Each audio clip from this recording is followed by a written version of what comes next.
Hello, today we are talking about DMPCs, or Dungeon Master Player Characters. A DMPC is basically when a Dungeon Master decides to create their own character and throw them in the party with everyone else. However, creating a DMPC can be a very slippery slope to ruining your campaign if not done well, and not a lot of DMs do it well. DMPCs don't really have a great reputation and not a lot of people like them. And when I say not a lot of people, I mean like nobody likes a DMPC. But why? But why don't people like DMPCs? Well, I went online and found 7 reasons why people hate DMPCs, and I figured I'd go through them one by one and see if we can fix all the problems that people have with them in case a DM actually does want to make their own character. In my game that I'm the DM of, I did create a DMPC temporarily, and none of my players had a big issue with it, so I kind of wanted to list off what I did to see if maybe your table will find it acceptable.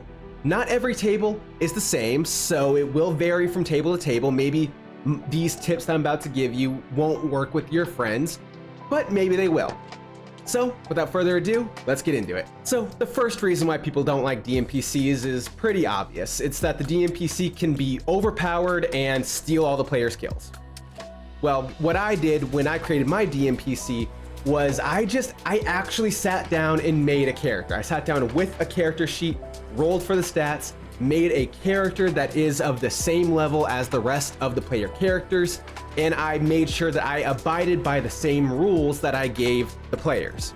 Basically, if you're going to do this, make a character and then take a step back and think to yourself, would I be okay with one of my players playing as this character? And as for the stealing the player's kills part, whenever we got into battle, I always made it a point to myself that I would not have the DMPC attack an enemy that was already being attacked by one of the other players. They would only attack an enemy that is just standing there by themselves, if at all possible. Sometimes there weren't enough enemies and they would have to run in and help another player out. But if that were the case, I would kind of fudge the stats a little bit. Basically what I would do is I would never let my DMPC take the final blow on that enemy. Even if I rolled the hit and it hit, I rolled all of the damage dice. Even if that dropped the enemy's health all the way down to 0, I would always kind of mess with it a little bit and make it 1 HP left instead, because I've been a player before who has had a DM steal their kills, and it's not fun. It's not fun to have the DM steal your kills, especially at lower levels. If you're not a barbarian, a rogue, or a fighter, or monk, or any like the physical fighters, then at low levels, kills can be hard to come by. And it really sucks to have what should be a sure kill in the palm of your hand be ripped away by the DM.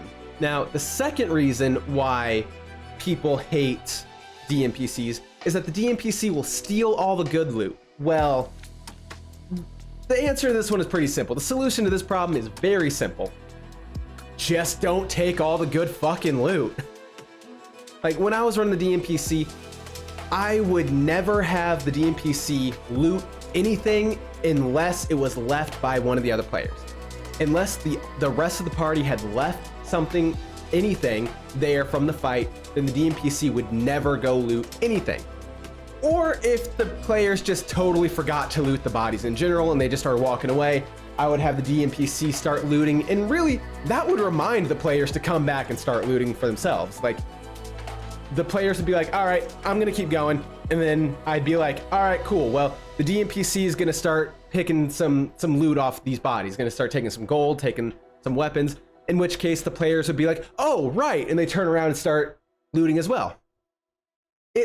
It's actually a good reminder to the players that, hey, there might be some good shit on these guys.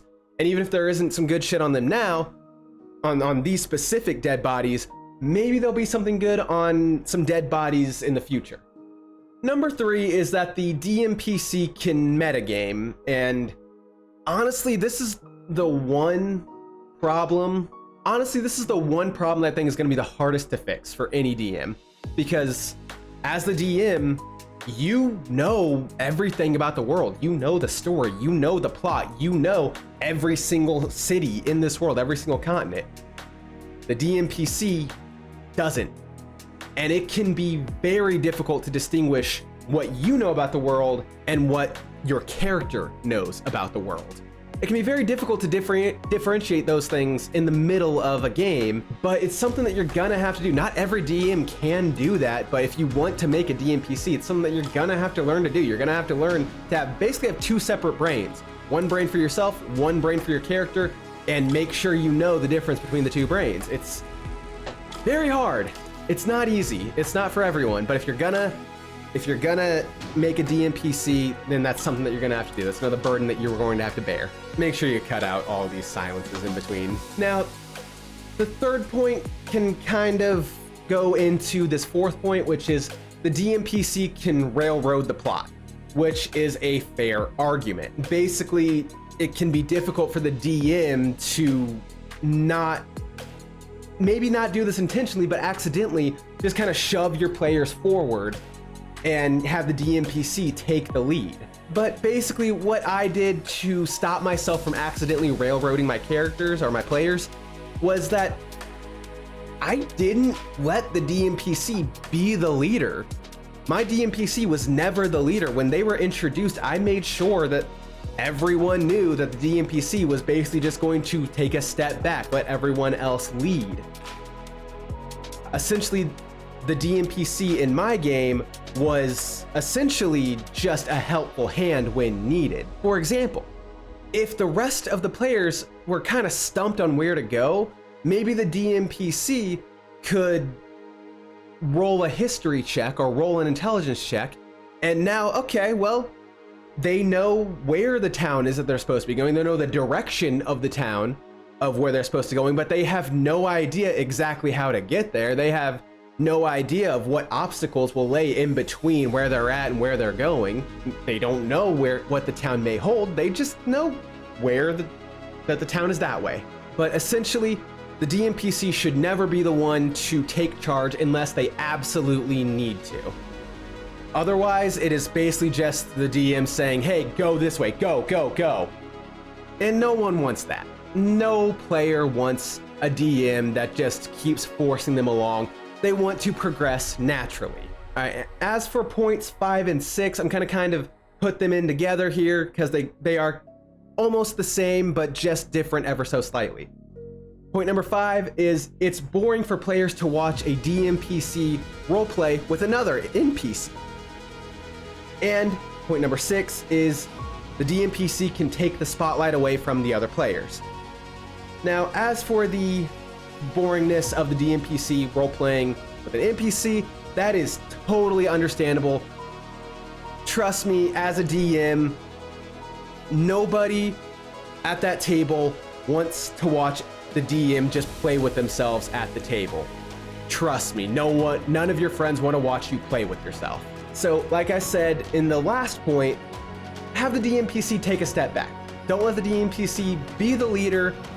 I kind of had my DMPC be more of a quiet follower.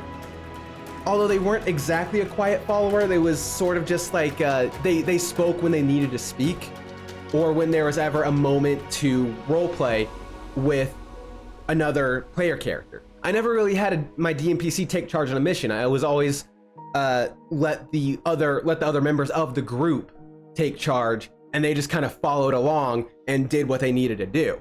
Because again, like I said, number 6, you don't want to take the spotlight away from the players. Every player deserves their own moment. As the DM, your moment is basically the entire fucking campaign.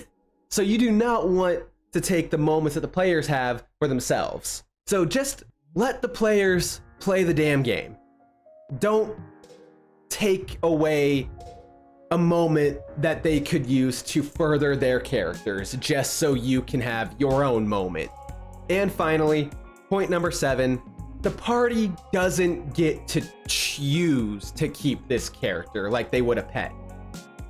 Think about it this way. If a party goes into town and they happen to find a silly, whimsical little goblin, and they think, oh, you're cute, you're coming with us, and they make him their little pet, then it's a fun little gimmick that the party has decided to do. They chose to bring that goblin along. However, if the DM was basically like, hey, here's this goblin. He is going to join you in your quest, and you are going to bring him along as if you are their mother, telling them that they have to take their little brother to their friend's house. They're not going to appreciate that. They're going to feel like they were forced to drag this character along with them. So you essentially have to give the players and their characters a reason to want to have your character with them. You have to make sure that your character earns their trust. Because as the DM, if you force this character alongside them, they're already going to hate this character, and you're going to be fighting a losing battle for the rest of the campaign, or however long your character is with them. So just understand that if you force this character into their party, they may not welcome them with open arms. You have to have this character get into the party naturally and grow with them. Again, your character is just like their characters, or should be at least. So that is all the advice I have for DMPCs. Closing statements here are just, you have to understand that the players should be your main priority as the DM. You have to let them have their moments, let them feel good about themselves. You want them to have fun. And if you are trying to put yourself in their shoes, that's not going to work. Understand that the DM has their own role, the players have their own role. And these roles come together to make the perfect story, the perfect cooperative experience. And when the DMPC comes along, that is basically the DM trying to take the player's role away from them. So, do I suggest having a DMPC? No. The DM needs to just stay behind the DM screen and run the world themselves. They already have enough to worry about. You're already playing dozens of NPCs. You don't need to have another NPC or another character to worry about alongside this world. But if you do want to do the DMPC, maybe what I told you, maybe the tips that I just gave in this video will help. Maybe not. Like I said at the beginning, every table is different. But hopefully this advice helps anyone. If you enjoyed this video, make sure to like and subscribe. I'm trying to upload a D&D video every single week, and I really would love the support. So thank you guys so much for watching. Until next time, goodbye.